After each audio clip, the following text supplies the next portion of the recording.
Olá, pessoal, tudo bem com vocês? Aqui é o professor Max Junor, do cursinho da professora Fabiane Prado, e nós vamos agora para a correção do bloco 2 de profissionais da educação. Conforme o formulário que foi enviado aí para vocês, aqueles que não tiveram acesso podem acessar no link aqui no YouTube, tá bom? Vamos para essa correção, temas variados também, entre legislação, documentos pedagógicos. Então, bloco 2 para profissionais da educação. Fazer aqui compartilhamento com vocês. Então vamos lá, faço a leitura e aí nós fazemos essa correção comentada, tá? Uma forma dinâmica para nós identificarmos aí quais são os pontos corretos, os pontos incorretos, né? Onde tem pegadinha, onde não tem. Então vamos nos organizar aqui para detalhar estas questões de concurso. Estamos juntos? Vamos lá então. Primeira questão. Nós começamos aí com uma questão da LDB. Então vamos lá, a Lei de Diretriz e Base da Educação Nacional, Lei 9.394 de 96, foi recentemente modificada para incluir a educação digital. Então, em relação ao texto atualizado da LDB, o que é correto afirmar? Vamos pensar aqui nessa temática educação digital, ok? A letra A estabelece o dever do Estado de garantir condições para que a educação digital ocorra nas escolas públicas de todo o país, na forma de componente curricular do ensino básico. Seria isso? Letra B. Prevê o ensino profissionalizante dos recursos tecnológicos para aquisição de competências digitais relativas à privacidade de dados, inteligência artificial e big data. C. Assegura condições para a pesquisa digital, para viabilizar a participação ativa de pesquisadores brasileiros em redes e programas internacionais de pesquisa e desenvolvimento. D. Inclui o estímulo e o reforço ao letramento digital a partir do ensino médio, como parte dos itinerários formativos oferecidos obrigatoriamente pelas unidades escolares. Ou E. Garante o ensino de programação, computação e robótica para a população brasileira economicamente ativa, fornecendo-lhe a capacitação para competir no mercado de trabalho. E aí, pessoal, temos aí 4 erradas e apenas uma certa. Vamos começar a analisar de baixo para cima? A primeira até começou bem, né? Falou de programação, computação, robótica, mas para a população economicamente ativa, não. Aí me atrapalha, né? Então, essa está errada. D.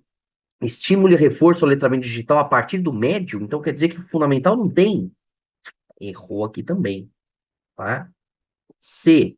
Assegura condições de pesquisa digital para participação ativa de pesquisadores brasileiros em rede, programa internacional e nacional. Não teria? Também está fora. A ou B? Olha B. Prevê ensino profissionalizante de recurso tecnológico para aquisição de competência com privacidade de dados, inteligência artificial e big data. Aí foi muito específico, né? A nossa alternativa aí correta é a letra A. Dever do Estado, condições de educação digital nas escolas públicas do país, na forma de componente curricular da educação básica. Então, não é, certo, uma matéria escolar, mas está junto ali como componente curricular. Tudo bem? Todas as escolas públicas do país, tá? Então, nós vamos ter essa questão da educação digital, aqui a nossa LDB, dando esta garantia, tudo bem? Então, ó, só confirmando, na forma de componente curricular do ensino básico, tá? Não fiquem com dúvidas, tudo bem? Primeira questão, letra A. Vamos lá, pessoal, avançamos aqui, certo? Vamos dar sequência em legislação e daqui a pouco já entramos em pedagógico. O Conselho Tutelar é um órgão designado pela sociedade para zelar pelo cumprimento dos direitos das crianças e do adolescente. Inclusive, esse é um órgão que foi criado pelo ECA, tá bom? A esse respeito, analise as situações a seguir. Nós temos ali 3 afirmações, tudo bem? Vamos analisar dessas 3 afirmações. Primeira, elevados níveis de repetência, seria esse um assunto relacionado ao Conselho Tutelar? 2, maus tratos envolvendo os alunos. 3, faltas reiteradas, injustificadas em situações de evasão escolar, uma vez esgotados os recursos escolares. né? Os recursos da escola. Então, de acordo com o Estatuto da Criança e Adolescente, o ECA, os dirigentes de estabelecimentos de ensino fundamental deverão comunicar de imediato ao Conselho Tutelar apenas no caso um, apenas no 2, no um e no 2, no 2 e no 3, ou no um, 2 e 3. Vamos pensar um pouquinho de acordo com o ECA. O ECA dá os casos, né, em que o dirigente do estabelecimento de ensino fundamental deve comunicar maus tratos. Maus tratos, acho que esse é um. Nós estamos bem tranquilos, né? Então, o item 2 ele está correto, tá? Faltas reiteradas, repetidas, né, de maneira injustificada, evasão escolar, esgotado o recurso, também. 2 e 3 correto. Será que o primeiro está certo? Elevados níveis de repetência? Repetiu várias vezes, seria um caso de chamar o conselho? O ECA entende que sim. Resposta correta, a letra E. Por que entende que sim? Porque reprovou uma vez, até a gente entende que alguma coisa é com um aluno aconteceu, mas reprovou a segunda. Onde está a família aqui dando o devido acompanhamento, né? Então, na dúvida, comunica o conselho tutelar e deixa que eles façam o trabalho ali da investigação. Vamos lá então, pessoal, terceira questão. Vamos analisar uma da BNCC agora. Resolução 2 de 2017 e seu anexo institui e orienta a implementação da Base Nacional Comum Curricular. A respeito da descrição e organização curricular, conforme preconiza a BNCC, avalie se as afirmativas a seguir são verdadeiras ou falsas. Temos três afirmações. Vamos na análise para identificar quais estão verdadeiras ou falsas. Primeira afirmação: as instituições escolares, redes de escolas e respectivos sistemas de ensino, no exercício de sua autonomia, poderão adotar formas de organização e propostas de progressão que julgarem necessários? Será que as escolas, redes de ensino e os sistemas podem fazer isso? Segunda afirmação: as escolas indígenas e quilombolas terão no seu núcleo comum curricular suas línguas, saberes e pedagogias, além das áreas do conhecimento, das competências e habilidades correspondentes de exigência nacional da BNCC? Será que eu tenho esse além? E terceira, a BNCC deve fundamentar a concepção, formulação, implementação, avaliação e revisão dos currículos e, consequentemente, das propostas pedagógicas das instituições escolares. Será que deve ter essa fundamentação?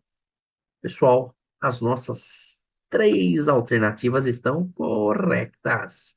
As três verdadeiras. Então, realmente, na primeira, o que julgar necessário em termos de organização e proposta, estão aí aptos a fazer. A base me dá orientação geral, mas precisamos da aplicação específica, né? Cada escola. Realmente, escolas indígenas e quilombolas têm esta possibilidade mais maleável, em virtude de serem modalidades de ensino. E, na terceira afirmação, realmente a BNCC, ela deve fundamentar toda a etapa, né, das propostas pedagógicas das instituições, certo? Que envolve aí a questão de concepção, formulação, implementação, revisão, né, avaliação e revisão de currículos, tá? Então, essa é a nossa terceira questão da BNCC. Temos aí letra C de cachorro. Vamos lá, pessoal, mais uma da BNCC. Olha lá. A organização do arranjo curricular do Currículo Paulista está alinhado à BNCC. Então, quando eu falo mais uma da BNCC, que está nessa mesma linha, né? É agora do Currículo Paulista, que está em conexão ali com a BNCC. A BNCC é um documento federal, Currículo Paulista Estadual aqui em São Paulo.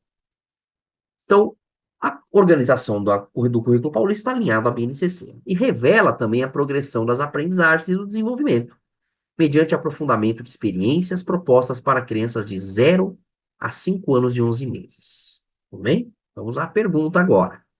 Demonstrar empatia pelos outros, percebendo que as pessoas têm diferentes sentimentos, necessidades e maneiras de pensar e agir.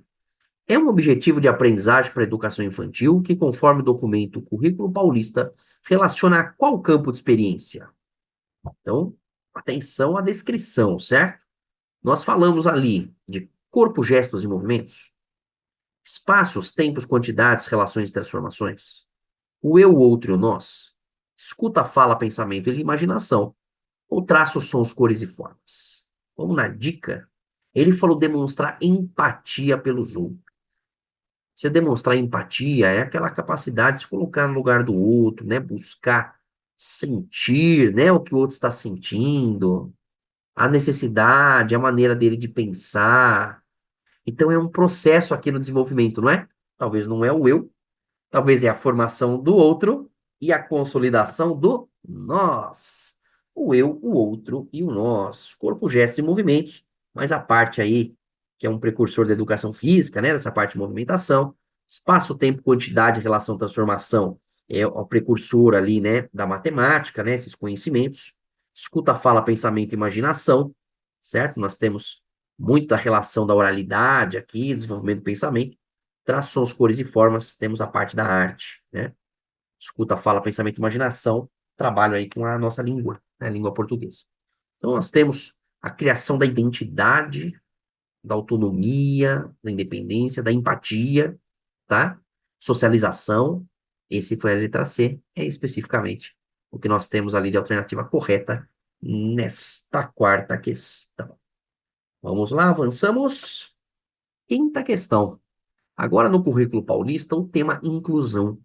Então, com relação ao tratamento dado pelo currículo paulista ao tema inclusão educacional, avalie se as afirmações a seguir são verdadeiras ou falsas.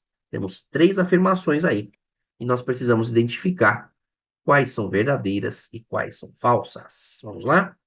Os estudantes devem ser avaliados conforme os mesmos padrões, independentemente das diferenças individuais. Será? Segundo, os currículos das comunidades tradicionais podem incluir saberes não previstos na Base Nacional Comum Curricular. Será que a BNCC prevê 100% todos os saberes? Terceiro, o público abrangido inclui, entre outros, populações prisionais e adolescentes em cumprimento de medidas socioeducativas. Será que a ideia da inclusão no currículo paulista abrange este público, né, prisional e de medida socioeducativa? E aí, pessoal, falso, verdadeiro, falso. Falso, verdadeiro, verdadeiro.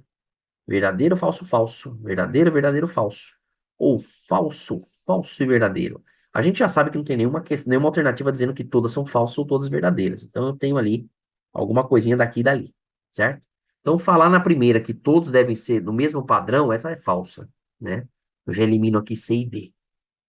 Falar para mim que os currículos podem incluir saberes não previstos na BNCC, com certeza que pode. Saberes, né? Isso está ok. Então, primeiro falso, segundo verdadeiro. Agora eu só posso ficar entre A e B. Nosso pivô da discórdia é a terceira. E aí? Verdadeiro ou falso? Inclusão também abrange população prisional e adolescente com medida socioeducativa? Sim. B de bola. Alternativa correta. Falso. Verdadeiro, verdadeiro. Tá? Então, a implicação da palavra inclusão, ela tem mais sentido do que apenas, por exemplo, a questão da educação especial, tá? Ele é um pouco mais abrangente. Vamos lá, sexta questão. Analisamos Paulo Freire. Vamos lá? Não basta saber ler que Eva viu a uva. É preciso compreender qual a posição que Eva ocupa no seu contexto social, quem trabalha para produzir a uva e quem lucra com esse trabalho. O fragmento do texto de Paulo Freire acima nos ensina o quê? Letra A. Não há vida sem correção, sem retificação.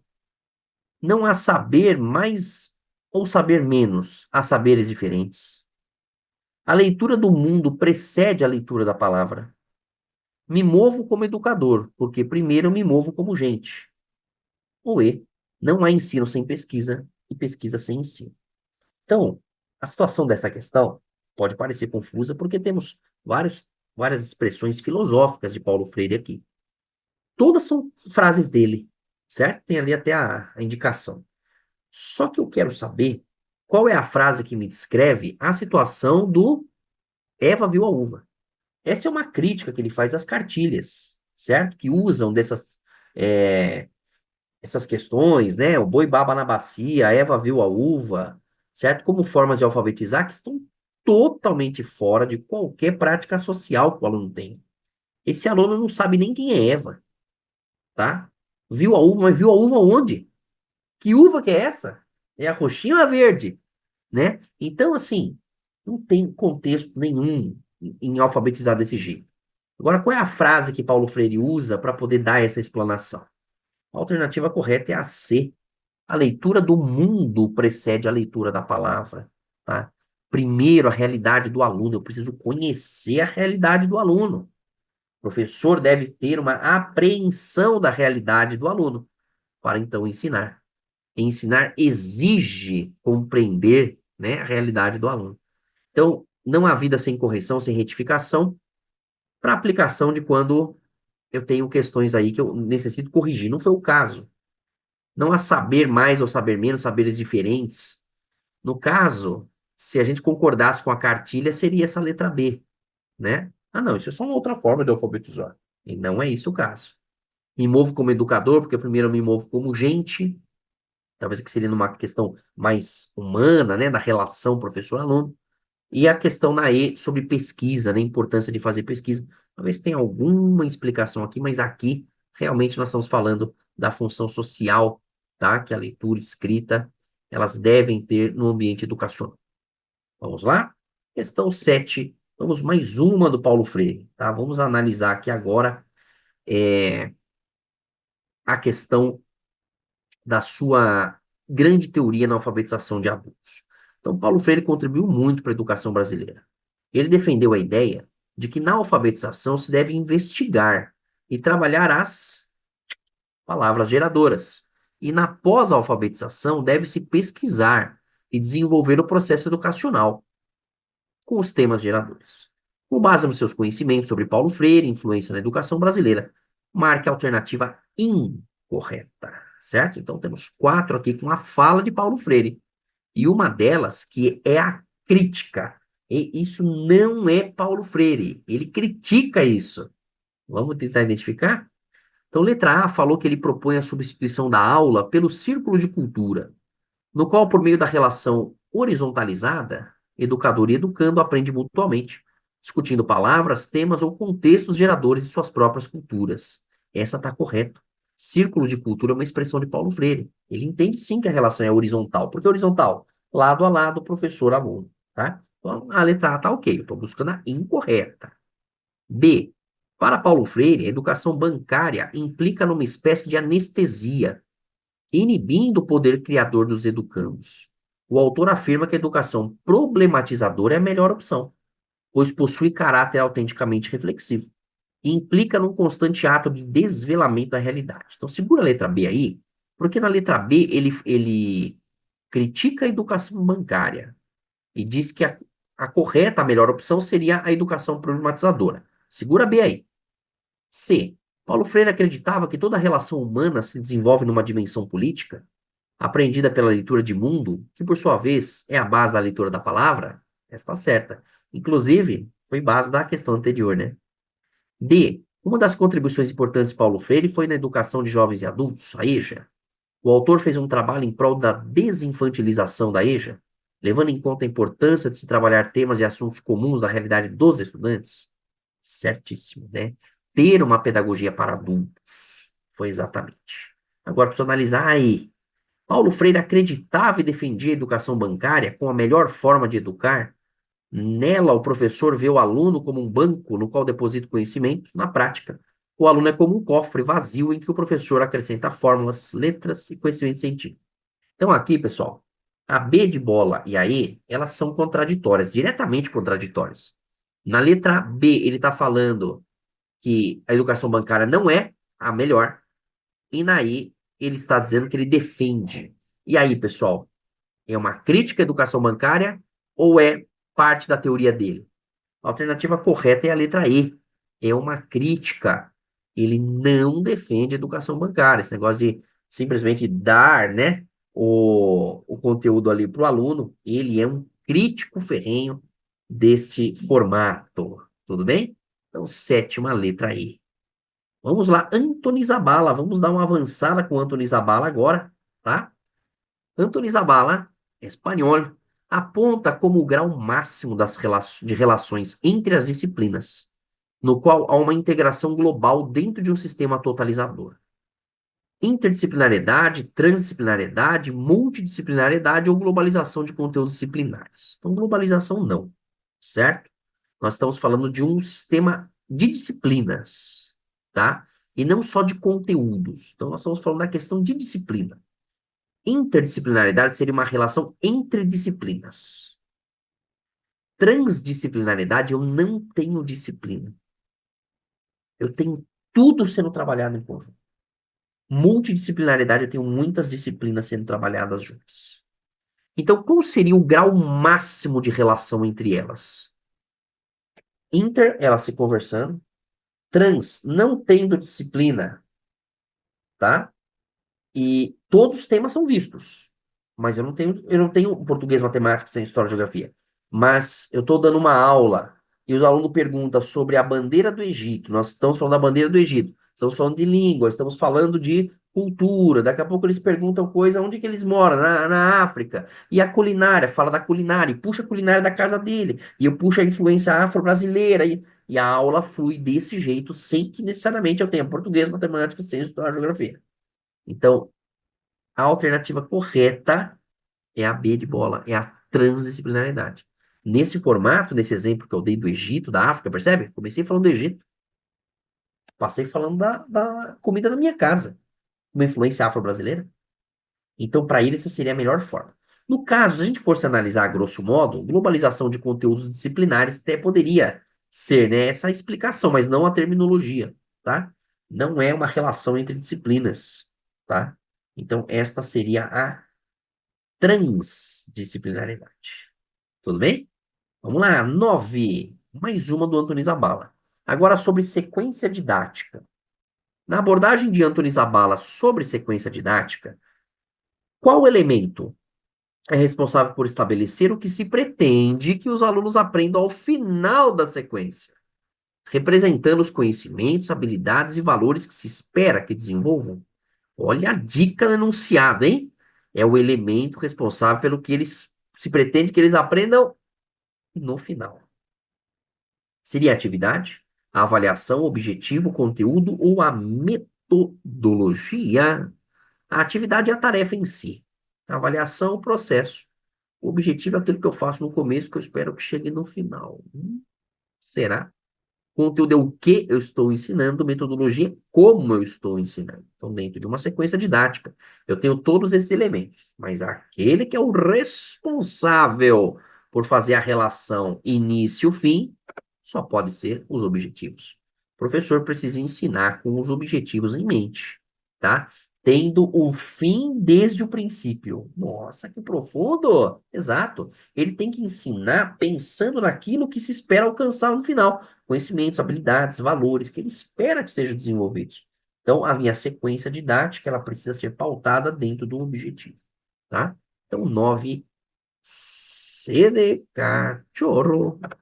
Vamos lá, 10. Teorias psicogenéticas em desenvolvimento. Não é correto afirmar. Não, não, não. Ok? Vamos lá? Letra A. Elas estudam a gênese e evolução das funções psíquicas. Será que essas teorias elas falam, né, da gênese do início, evolução? B. Piaget, Vygotsky e Vallon estão entre os seus principais representantes? Seria isso? C. As teorias psicogenéticas possuem conceitos e bases epistemológicas complementares isentas de confrontos teóricos? Olha. D. Analisar o diálogo entre os aportes conceituais das diferentes teorias psicogenéticas enriquece o debate e evolução deste campo do saber. Ou E. As teorias psicogenéticas trazem contribuições importantes para a compreensão da psicologia da aprendizagem e a psicologia do desenvolvimento. Então, realmente, pessoal, teorias psicogenéticas falam da gênese e evolução de funções psíquicas. Já está no termo psicogenético, tá?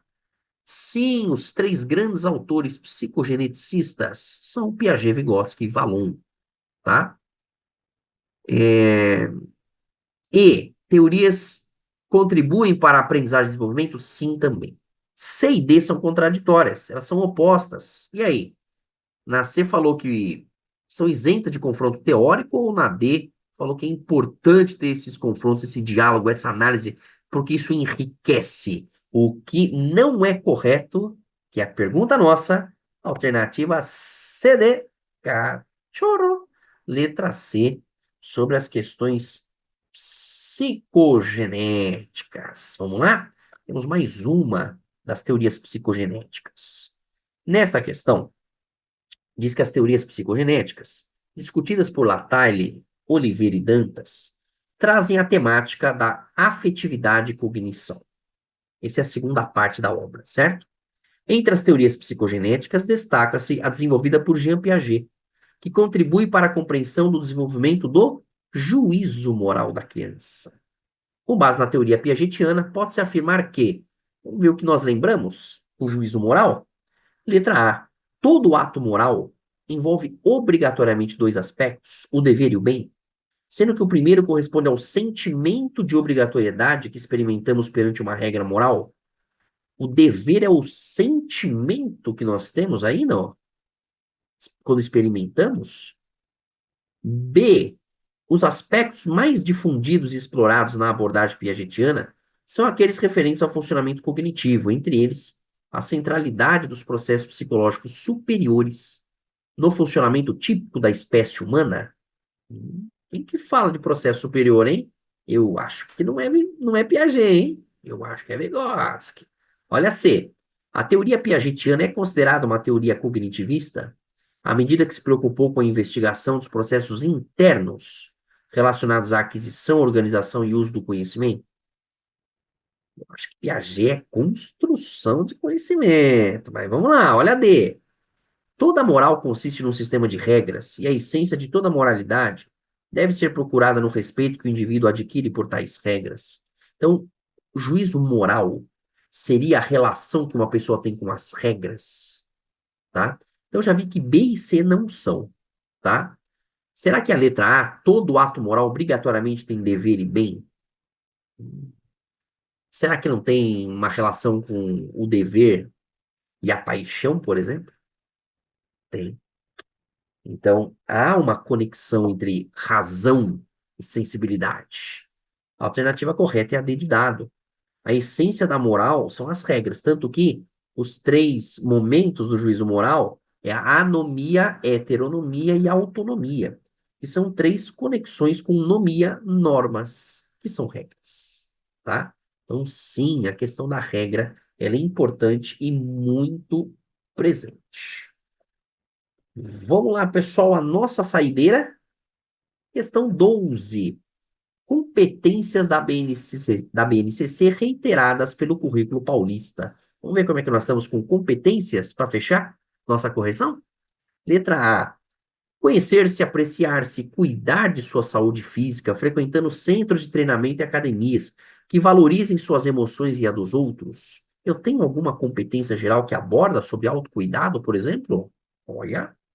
B. Agir pessoal e coletivamente com autonomia e determinação, relativizando decisões éticas, democráticas e inclusivas. Eu decido qual eu aplico? Estranho. C. Utilizar apenas uma das diferentes linguagens verbal, corporal, visual, sonora e digital para expor sentidos e sentimentos? Eu tenho que escolher uma, não pode ser duas. Só uma. Poxa, ficou estranho, né? D. Valorizar e fruir as diversas manifestações artísticas e culturais, sejam locais ou mundiais, procurando participar de práticas de produção artística e cultural? Seria essa uma? Segura. E. Compreender, utilizar e criar tecnologias digitais de informação e comunicação para se comunicar, acessar e disseminar quaisquer informações que exerçam protagonismo e liderança? Quaisquer. Pessoal, temos boas, temos parecidas. Eu só tenho valeu a todos, ótimos estudos. Eu sou o professor Max Junot, do cursinho da professora Fabiane Prado.